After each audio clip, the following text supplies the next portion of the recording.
আসসালামু আলাইকুম ওয়া রাহমাতুল্লাহি ওয়া বারাকাতুহু। সম্মানিত দর্শক ও শ্রোতা, আমরা ইতিপূর্বে ঈমানের বিভিন্ন শাখা প্রশাখা সম্পর্কে আলোচনা করেছি। আজ আমরা আলোচনা করব আল্লাহর প্রতি গভীর ভালোবাসা, মনে সদা আল্লাহর ভয় জাগ্রত থাকা, আল্লাহর প্রতি সুধারণা রাখা। এই বিষয়গুলো ঈমানের অঙ্গ, এই বিষয়গুলো ঈমানের শাখা। এ সম্পর্কে আজ আমরা আলোচনা করব। সম্মানিত বন্ধুরা, আল্লাহর প্রতি গভীর ভালোবাসা রাখা এটি ঈমানের দশম শাখা। আল্লাহ সুবহানাহু প্রতি গভীর ভালোবাসা ঈমানের অন্যতম অংশ। কালামে হাকিম আল্লাহ তাআলা ইরশাদ করেন, ওয়া মিনান নাসি মান ইয়াত্তাখিযু মিন দুনিল্লাহ আনদাদা ইউহিব্বুনাহুম কাহুব্বিল্লাহ ওয়াল্লাযীনা আমানু আশাদ্দু হুব্বান লিল্লাহ। মানুষের মধ্যে এমনও রয়েছে যারা অনেকে আল্লাহর মতো মনে করে, অন্যকে আল্লাহর মতো মনে করে এবং তাদের সেই রকম ভালোবাসে যেমন ভালোবাসা হয় আল্লাহকে। অথচ যারা ঈমানদার তারা আল্লাহকে সবচেয়ে বেশি ভালোবাসবে। তারা অন্য কাউকে ভালোবাসতে পারে না, তারা অন্য কাউকে আল্লাহর সমকক্ষ মনে করতে পারে না।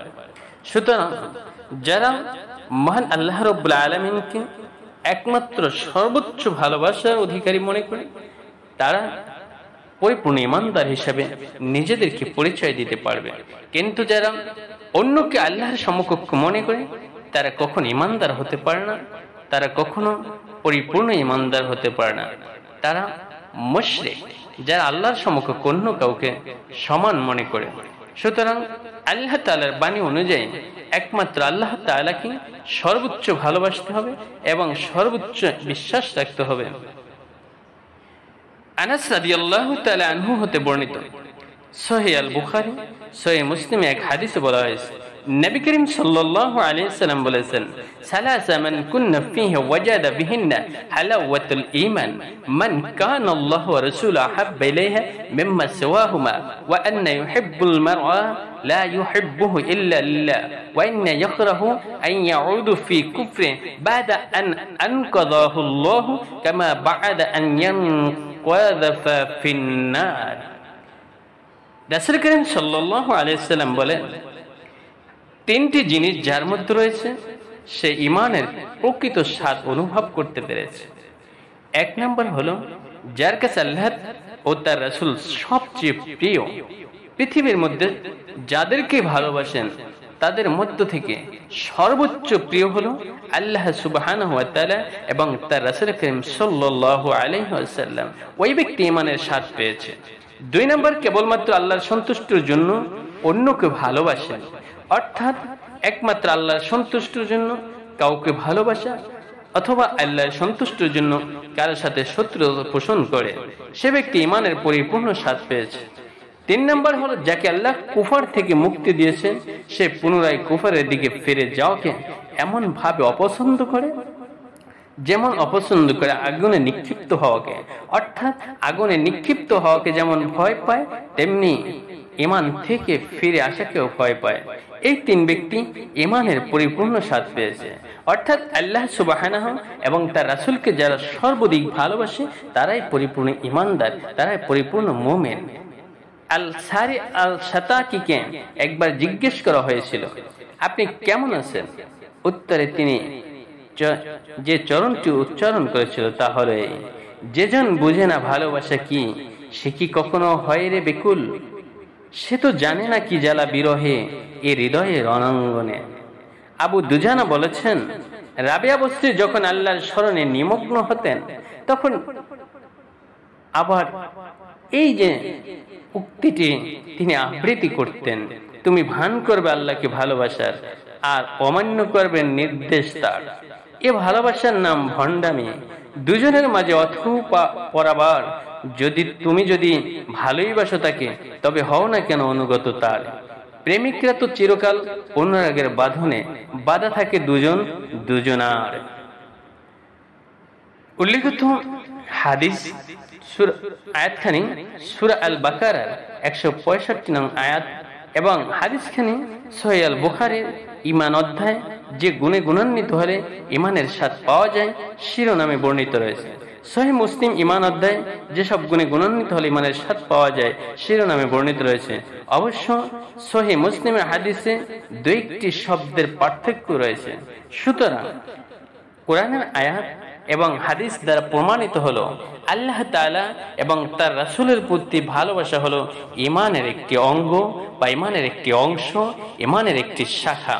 সুতরাং আমরা যেন আল্লাহ তাআলা এবং তার রাসূলকে সবচেয়ে বেশি ভালোবাসতে পারি এই বিষয়টি আমাদের সকলের মনে সদা সর্বদা জাগ্রত রাখতে হবে। এরপর অন্য একটি শাখা হলো মনে সদা সর্বদা আল্লাহর ভয় জাগ্রত থাকা। ঈমানের 11 নম্বর শাখা হলো মনে সদা সর্বদা আল্লাহর ভয় জাগ্রত থাকাও ঈমানের আরেকটি অংশ। আল্লাহ সুবহানাহু ওয়া তাআলা ইরশাদ করেন, ফালা তাখাফুহুম ওয়া খাফু ইন কুনতুম মুমিনিন। তোমরা যদি মুমিন হয়ে থাকো তাহলে তাদেরকে নয় আমাকেই ভয় করো। অন্য আয়াতে আল্লাহ তাআলা বলেন, ফালা তাকশাউন নাসু ওয়া আখশাউনি। তোমরা মানুষকে ভয় করো না, আমাকে ভয় করো। অন্য আয়াতে আল্লাহ রাব্বুল আলামিন বলেন, ওয়া ইয়্যা ফারহাবুন। আর ভয় কেবলমাত্র আমাকেই করো। সুতরাং আল্লাহ সুবহানাহু ওয়া তাআলাকে ভয় করতে হবে এবং সে ভয় সর্বদা মনে জাগ্রত রাখতে হবে। অন্য জায়গায় আল্লাহ ভীতিকে মুমিনের বৈশিষ্ট্য বলে উল্লেখ করা হয়েছে। আল্লাহ সুবহানাহু ওয়া তাআলা বলেন, ওয়া হুম মিন খাশিয়াতিল্লাহি মুশফিকুন। তারা সর্বদা আল্লাহর ভয়ে ভীত সন্ত্রস্ত থাকে। অন্য আয়াতে আল্লাহ রাব্বুল আলামিন বলেন, ওয়া ইয়াদউনা রাগাবান ওয়া রাহাবান ওয়া কানা লানা খাশিউন। তারা ভয় ও আশা নিয়ে আমাকে ডাকতো এবং তারাই ছিল আমার কাছে বিনয়ী। যারা আক্ষরিক অর্থে আল্লাহকে ভয় করে তাদের জন্য রয়েছে পুরস্কার। আল্লাহ রাব্বুল আলামিন ইরশাদ করেছেন, ওয়াল মান খাফা মাকামা রাব্বিহি জান্নাহ। যে ব্যক্তি আল্লাহর সামনে একদিন দাঁড়াতে হবে এই ভয় রাখে তার জন্য রয়েছে জান্নাত, দুটো বাগান। অন্য আয়াতে আল্লাহ রাব্বুল আলামিন বলেন, যালিকা লিমান খাফা মাকামি ওয়া খাফা ওয়াঈদা। যারা আমাকে এবং আমার আযাবের ওয়াদাকে ভয় করে তাদের জন্য রয়েছে মর্যাদা। সহিহ আল বুখারী, সহিহ মুসলিমে আবু ইবনু হাতিম রাদিয়াল্লাহু তাআলা আনহু থেকে বর্ণিত হয়েছে, নবী করিম সাল্লাল্লাহু আলাইহি ওয়াসাল্লাম বলেছেন, আত্তাকুন নারা ওয়ালাউ ইয়াশাক্কু তামারা। তোমরা এক টুকরা খেজুরের বিনিময়ে হলেও জাহান্নামের আগুন থেকে বাঁচো। আনাস রাদিয়াল্লাহু তাআলা আনহু থেকে বর্ণিত, রাসূল করিম সাল্লাল্লাহু আলাইহি ওয়াসাল্লাম বলেছেন, লাউ তা'লামুনা মা আ'লামু লা দাহিকুনতুম কালিলা ওয়ালা বাকাইতুম কাসীরা। অর্থাৎ আমি যা জানি তা যদি তোমরা জানতে তাহলে কম হাসতে এবং বেশি কাঁদতে। একবার এক ব্যক্তি তার বন্ধুকে জোরে জোরে কাঁদতে দেখে ভর্ৎসনা করলো, কিন্তু তিনি বিরত না হয় কেঁদেই চললেন। কাঁদতে কাঁদতে বলতে লাগলো, আমি কাঁদি কারণ আমার গুনাহ অনেক। যারা গুনাহগার তাদের প্রত্যেকেই কাঁদা উচিত। যদি আমি নিশ্চিত হতে পারতাম দুশ্চিন্তা আমার দূর করে দেবে ক্রন্দন, তাহলে কেঁদে কেঁদে চোখ দিয়ে ঝরাতাম রক্ত। অন্য এক কবি বলেছেন, কি করে মানুষ ঘুমায় নিশ্চিন্তে সে কি জানে না, ভয়াবহ এক সময় অপেক্ষামান সম্মুখে তার। সে জানে সে তো অলক্ষ্যে সবার সিজদায় কাটায় প্রহার ছেড়ে আরামের বিছানা। সুতরাং সম্মানিত বন্ধুরা, মহান আল্লাহ রাব্বুল আলামিনকে সদা সর্বদা মনে জাগ্রত রাখা একটি ঈমানের অঙ্গ। আমরা যত কাজই করি না কেন আল্লাহ তাআলা সুবহানাহুকে কখনো ভোলা যাবে না। সদা সর্বদা তার চিন্তা চেতনা ধারণা আমাদের মনে জাগ্রত রাখতে হবে। শুধু তাই নয়, আল্লাহর প্রতি সুধারণা রাখা এটাও একটি ঈমানের অঙ্গ। ঈমানের 12 নম্বর শাখা হলো আল্লাহর প্রতি সুধারণা রাখা এবং তার রহমতের প্রত্যাশী হওয়া ঈমানের অন্যতম অংশ। মহান আল্লাহ তাআলা বলেন, ইয়ারজু রাহমাতান ওয়া ইখাফু আযাবাহ। তারা আল্লাহর করুণা প্রত্যাশী, তারা শাস্তির ভয়ে ভীত। অন্য আয়াতে আল্লাহ রাব্বুল আলামিন বলেন, ইন্না রাহমাতাল্লাহি করিবাম মিনাল মুহসিনিন। অবশ্যই আল্লাহ তাআলার রহমত সচ্চরিত্র লোকদের কাছাকাছি রয়েছে। সূরা আল জুমারে বলা হয়েছে, আল্লাহ রাব্বুল আলামিন বলেন, কুল ইয়া ইবাদিয়াল্লাযীনা আসরাফু আলা আনফুসিহিম লা তাকনাতু মির রাহমাতিল্লাহ ইন্নাল্লাহা ইয়াগফিরুয যুনুবা জামিয়া ইন্নাহু হুয়াল গফুরুর রহিম। হে রাসূল, আপনি বলে দিন, মহান আল্লাহ বলেন, হে আমার বান্দাগণ, যারা নিজেদের সাথে বাড়াবাড়ি করে ফেলেছো তারা আল্লাহর দয়া অনুগ্রহ থেকে নিরাশ হয় না। অর্থাৎ যারা গুনাহ করতে করতে জীবনটাকে ধ্বংস করে দিয়েছো তারাও আল্লাহর রহমত থেকে নৈরাশ হয় না। নিঃসন্দেহে আল্লাহ সমস্ত গুনাহ মাফ করে দিবেন, তিনি ক্ষমাশীল ও দয়ালু পরম দয়াবান। তবে সত্য হচ্ছে আল্লাহর সত্তা গুণাবলীর মতো আর কাউকে যেন অনুরূপ সত্তা গুণাবলীর অধিকারী মনে না করা হয়। অর্থাৎ মহান আল্লাহ তাআলার সাথে কাউকে যেন শরীক না করা হয়। কারণ পৃথিবীতে কোনো স্বামী তার স্ত্রী অন্য কারোর সাথে যদি পরকীয়া করে, সেই কথাটি যেমন কোনো স্বামী মানতে পারে না, মেনে নেয় না, আল্লাহ সুবহানাহু ওয়া তাআলা সমস্ত মানুষকে সৃষ্টি করেছেন, তিনি মানুষকে সৃষ্টি করেছেন আর অন্য কারো কাছে মাথা নত করবে, সেজদা করবে, সেটা আল্লাহ সহ্য করতে পারেন না। সেক্ষেত্রে আল্লাহ রাব্বুল আলামিন শিরকি গুনাহ কখনো মাফ করবেন না। আল্লাহ সুবহানাহু ওয়া তাআলা বলেন, ইন্নাল্লাহা লা ইয়াগফিরু আন ইউশরাকা বিহি ওয়া ইয়াগফিরু মা দুনা যালিকা লিমান ইয়াশা। আল্লাহ সুবহানাহু বলেন, আল্লাহ কেবল শিরকের গুনাহ মাফ করবেন না, তাছাড়া যত গুনাহ আছে চাইলে আল্লাহ ক্ষমা করে দিবেন, তিনি মাফ করে দিবেন।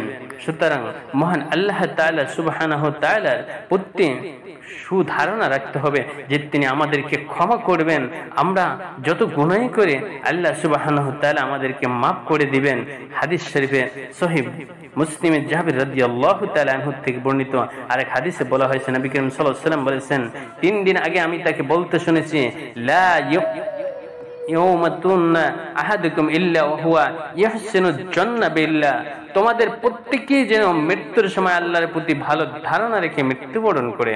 অর্থাৎ সব সময় আল্লাহ তাআলার প্রতি ভালো ধারণা রাখতে হবে যে আল্লাহ রাব্বুল আলামিন তো মহাপরাক্রমশালী, ক্ষমাশীল, দয়াময়। এই ধারণা আমাদের প্রত্যেকের সব সময় রাখতে হবে। আল্লাহর প্রতি খারাপ ধারণা রাখা যাবে না। আল্লাহ রাব্বুল আলামিন আমাদেরকে খাওয়াচ্ছেন, আমাদেরকে পড়াচ্ছেন, আমাদেরকে জীবন দিয়েছেন, আমাদেরকে আলো বাতাস বায়ু দিয়ে আমাদেরকে পৃথিবীর বুকে বাঁচিয়ে রেখেছেন। এই জন্য সেই মহান রবের প্রতি শুকরিয়া আদায় করতে হবে এবং তার প্রতি ভালো ধারণা রাখতে হবে। সহিহ আল বুখারী ও সহিহ মুসলিম বর্ণিত আবু হুরায়রা রাদিয়াল্লাহু তাআলা আনহু থেকে আরেক হাদিসে বলা হয়েছে, রাসূল পাক সাল্লাল্লাহু আলাইহি ওয়াসাল্লাম বলেছেন, ইয়াকুলুল্লাহু আজ্জা ওয়া জাল্লা আন্না ইনদা জান্নাহ ইবাদি বিন ওয়া আনা মাহু হিনা ইয়াজকিরুন। আল্লাহ জাল্লাহ ইরশাদ করেন, বান্দা আমাকে যেরকম মনে করে আমাকে সে সেভাবেই পায়, আর যেখানে সে আমাকে স্মরণ করে আমি তার সাথেই থাকি। অর্থাৎ আল্লাহ সুবহানাহু ওয়া তাআলার প্রতি যদি ভালো ধারণা করা হয় যে আল্লাহ সুবহানাহু ওয়া তাআলাই তো আমাদের সবকিছু দিচ্ছেন, আল্লাহ সুবহানাহু ওয়া তাআলা আমাদেরকে লালন পালন করছেন, তাহলে আল্লাহ আমাদের প্রতি সেরূপভাবে দয়া করেন এবং অনুগ্রহ করেন। সুতরাং আল্লাহর প্রতি দয়া ও অনুগ্রহ করেন, এই ধারণা, ভালো ধারণা আমাদের রাখতে হবে। সুতরাং আজ আমরা জানতে পারলাম আল্লাহ রাব্বুল আলামিন আমাদের প্রতি তার ভালোবাসা রাখতে হবে, আল্লাহর ভয় সদা সর্বদা মনে রাখতে হবে এবং আল্লাহর প্রতি সুধারণা রাখতে হবে। এগুলো হলো ঈমানের অঙ্গ প্রত্যঙ্গ, ঈমানের শাখা। যদি আমরা পূর্ণ ঈমানদার, খাঁটি ঈমানদার হিসেবে ধারণা করতে চাই, আমাদেরকে প্রমাণ করতে চাই, তাহলে এই বিষয়গুলোর প্রতি আমাদের পরিপূর্ণ ঈমান রাখতে হবে এবং আমাদের বাস্তব জিন্দেগিতে এর প্রতিফল করতে হবে। আল্লাহ সুবহানাহু ওয়া তাআলা আমাদের সকলকে তৌফিক। আমিন। আসসালামু আলাইকুম ওয়া রাহমাতুল্লাহি ওয়া বারাকাতুহু।